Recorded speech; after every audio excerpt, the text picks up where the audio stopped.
Hello, good afternoon, dear colleagues. I promise I will be in time because there's a bit delay. I think we are spoiled here in Dubai with these congresses. At least in every month we do have a large congress. So thank you very much for the organizers for this congress, and thank you very much for AbbVie to invite me to speak about my experience. I will talk about my experience with Rinvoq and Skyrizi. I've been asked to present two cases on each medication, which will I do. This is a disclosure for AbbVie, these meetings. I'm not talking about any off-label indications. To be honest, I use Rinvoq in off-label with great experience, but it will not be mentioned today. Rinvoq as a JAK kinase inhibitor, this is the only treatment which has proven superiority in 2 head-to-head trials versus dupilumab. This is how we start the lecture. And on this picture, what do you see with the red labeled areas? These are where the target of the biologics currently we use today, mainly Dupis, IL-4 blocker. And on the next picture, we do see where the JAK kinase inhibitors have their targets. So what we do see here is that the JAK kinase inhibitors has a way broader target. They are blocking the JAK-STAT intracellular pathway, and this really explains why the JAK kinase inhibitors do have a way broader effect, way more immunosuppressive effect compared to the biologics. They're way more efficient, and that's why they also have a way broader indication in the medicine field. So let's jump on to my cases. My first case is a young woman, a 32-year-old lady who has just moved into Dubai in the summer. She went through eczema treatments in her home country in the UK, with topicals, corticosteroid calcineurin inhibitors. She was taking recurrently oral corticosteroids and cyclosporine for about 8 years ago. She does not have any other known disease and any known allergies. While moving to Dubai in August, she got a really bad flare with eczema. And this is something we could explain that, you know, she was stressed while moving, also experiencing a totally new climate could also affect her skin. So when I saw her first, she was on 20 milligram prednisolone daily and using topical corticosteroid, mainly beclomethasone. She also was taking cetirizine as antihistamine. She didn't let us take her pictures. She sent me these pictures, which I could use because she is somebody a bit better known. And she was about to open her own office. She's working in property, and she had a great event coming within 4 weeks. So what she asked for me is to get rid of this as soon as possible. So if we go to the treatment guidelines and look into our options, what treatments could provide very quick relief? To be honest, cyclosporine. That's what she was taking previously. Within some weeks, we can reach a very good result with that one. The thing is that she was taking cyclosporine and she had facial hair growth. So we didn't want to go there. And it's not a secret, this is a Rinvoq Symposium. I offered her Rinvoq. She was started to taking it, and within 4 weeks, her skin cleared up. She was taking the medication for 3 months. For about 3 weeks ago, she stopped taking Rinvoq. walk, and she's not taking anything. She's still using oily moisturizer. I was talking to her this week. She's totally fine. We do find this with our eczema patients. Sometimes they have these harsh flare-ups, which we do treat, and after the symptom relieved, sometimes they do not stay on the medication.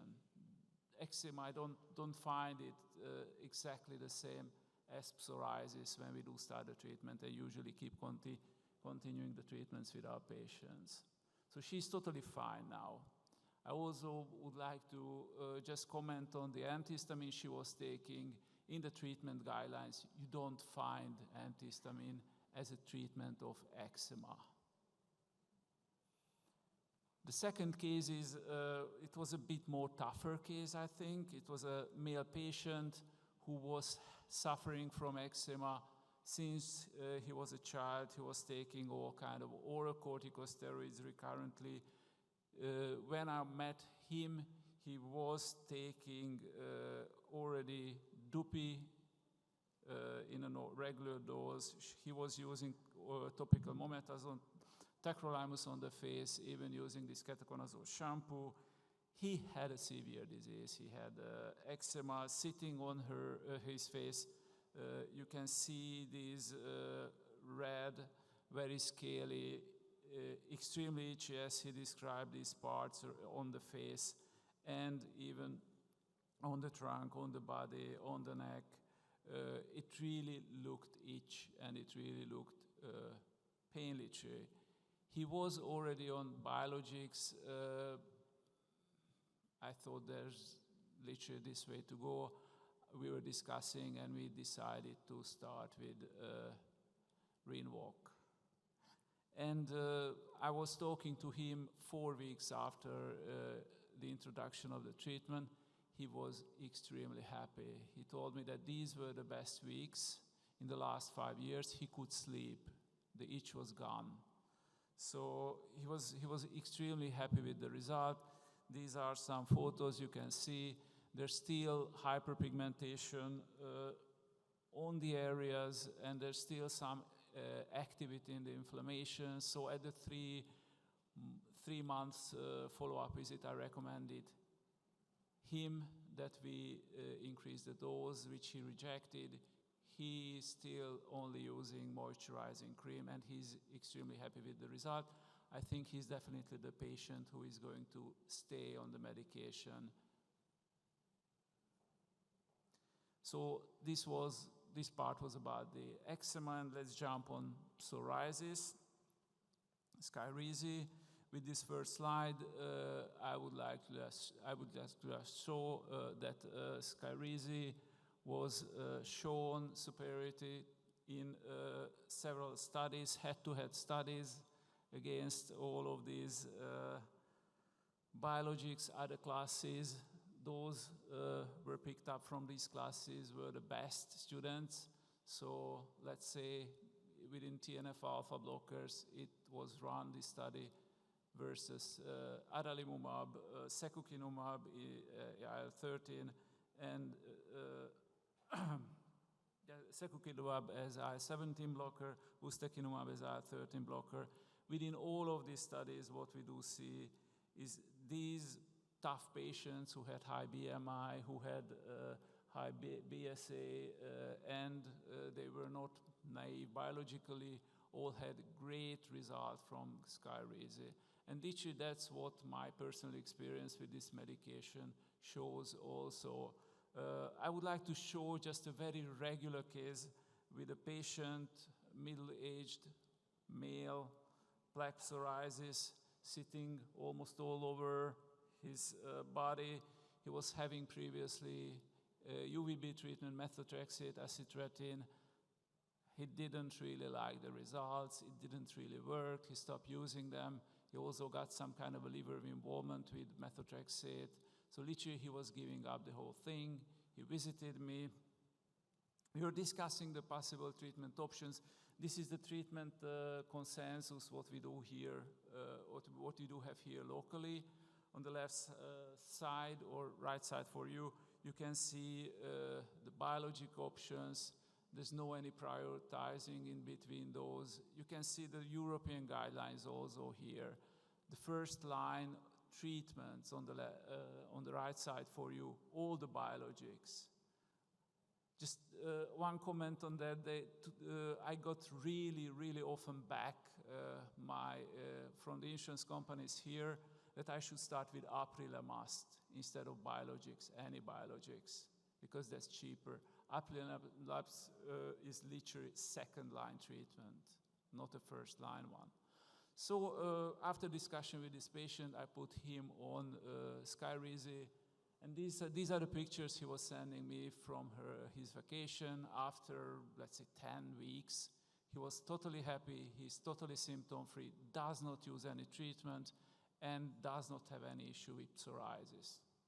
The second case was a bit harder to knock, to be honest. This is a good friend of mine, a female surgeon, plastic surgeon, who had some kind of a hyperkeratotic lesions, not very severe on the elbows, psoriasiform. 5 years ago, a biopsy was taken which was showing psoriasis. She was having topicals later on. 5 months prior this visit, she started ixekizumab because she also got lesions on her hand.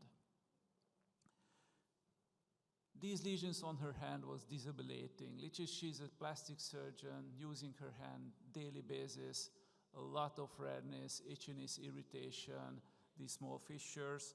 And when these pictures were taken, she was using clobetasol, Dermovate, every day in occlusion during the night. And if you see these parts on her thumb, this is really pain, and this is really everyday clobetasol. With ixekizumab, all of her lesions were gone from the elbows. All of the, let's say, plaque psoriasis patients were reacting kind of okay-ish to the treatment. These were almost non-affected by the treatment. So what shall I do? To be honest, I was questioning the diagnosis. So may it be some kind of a special eczema type, which we missed here. So a new biopsy was taken, which showed psoriasis. So what shall we do? And let's go back to these pictures. My first suggestion was, I'm not really keen on jumping between these classes very quickly and taking these fast decisions that, okay, let's go back to the next biologic and let's go back. So I literally recommended her, because I have good experience with hyperkeratotic psoriasis on the hands, acitretin. She's over 40, probably she will not get pregnant. Let's try. I hand her over the patient information sheet of acitretin. She was reading it through, and she told me, never. Because, you know, these side effects, whatever, just didn't want to take it. So what shall I do? She told me, okay, give me clean hands. So then, literally, what I could do, I put her on Skyrizi, and that's what you see. This is after 3 months, and she doesn't use any topical corticosteroids anymore. This is what she has. Yes, that's still there. Some rest inflammation. She's using moisturizer. She's very, very happy, extremely happy with this. So these were my 4 cases on these medications. I think my time is up. Thank you very much for the attention. If you have any question, I'm more than happy to answer. Thank you very much.